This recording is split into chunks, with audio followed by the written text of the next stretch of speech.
Jacob is an almost 4-year-old little boy who has cerebral palsy, and he is the hardest working, sweetest little boy ever. He always has a smile on his face no matter what he's doing. He loves his sisters and playing and just loves everything. He's the best. When he was born without oxygen and diagnosed with HIE, which is basically lack of oxygen. We had heard so many wonderful things, and once we started talking to people, I mean, everybody had an experience. Someone knew someone who volunteered or had been a therapist or had a child or family member. But I think coming here the first time, just being struck by how many people it takes to make this happen, and all the volunteers and therapists and everything that makes this happen is just amazing. And how wonderful and warm and caring everybody is. Where he's at from where he began is unreal. He has a really weak trunk and weak extremities. He has a lot of what's called dystonia, which is kind of the hard to turn the muscles on and off.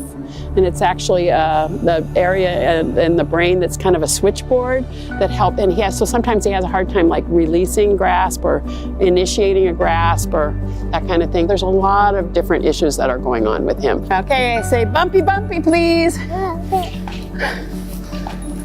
I know, that's a tongue twister. Sit up nice and tall, sit up nice and tall. Makes it really hard for him to figure out how to control his body. He's so much stronger and can do so many more things. He crawls now because Daryl had him on all fours on the back of the horse for a long time. And I remember the first time he could maybe go a quarter of the way around the arena. Most recent time, he didn't want to stop. 4 times he probably went around the arena on the back of the horse on all fours. It was amazing. Trying to work on him sitting more independently. When he first started, he actually could sit for just a few seconds and maintain his balance like sitting on a bench. So we do a lot of just starting. You start with just easy things like the horse goes at a nice steady speed and he tries to figure out a way to balance his body. And as he gets better and better with that, then you maybe start changing direction, changing the speed of the horse, changing the positions that they put the child in to make it a little different on how he has to hold his trunk. As he gets better and improves, then you increase the challenge. At first it was daunting because he was so little and so upset, but now, and how much joy he has and how much fun and how much he's grown, it's amazing. I can't even explain. I don't understand why it works, but it does work, and it's given him so much. Well, I think, the magic of the horse and why it helps these children is because the movement of the horse's back is a 3-dimensional kind of thing. There's lateral tilt there's rotation, there's anterior-posterior movement, and the movement actually mimics our movement when we walk, the pelvic movement that we have when we walk. And so there's a benefit that you can put this child on the horse and they learn to control their trunk and their upper body while they're on the horse to try to get that control. And it just helps kids learn how to, it gives them an advantage that they learn to control their trunk in a 3-dimensional movement. And then when you add the legs, it really helps a lot of people learn how to walk that might not walk otherwise. It's a sensory-rich environment, but it also provides a specific kind of movement that we're after.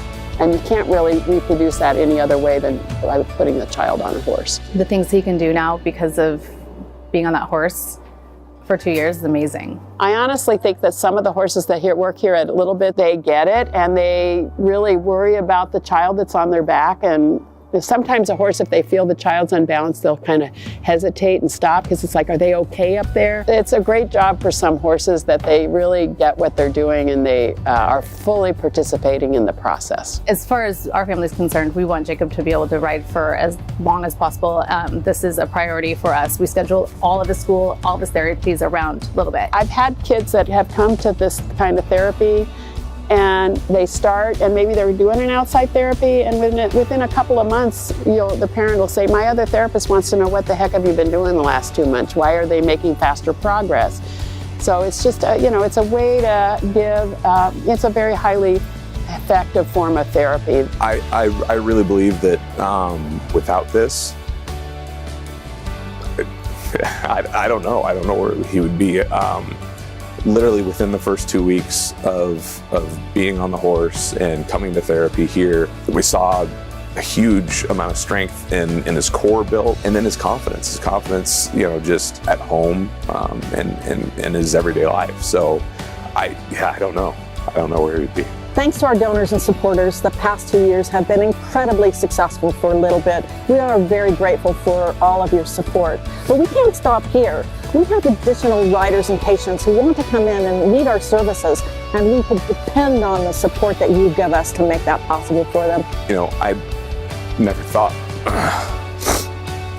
that I'd be crying on camera. I never thought that we'd be in this position.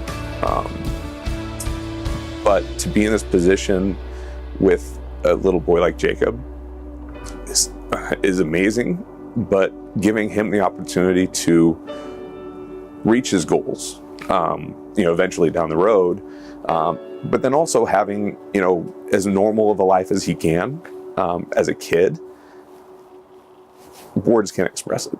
They really can't.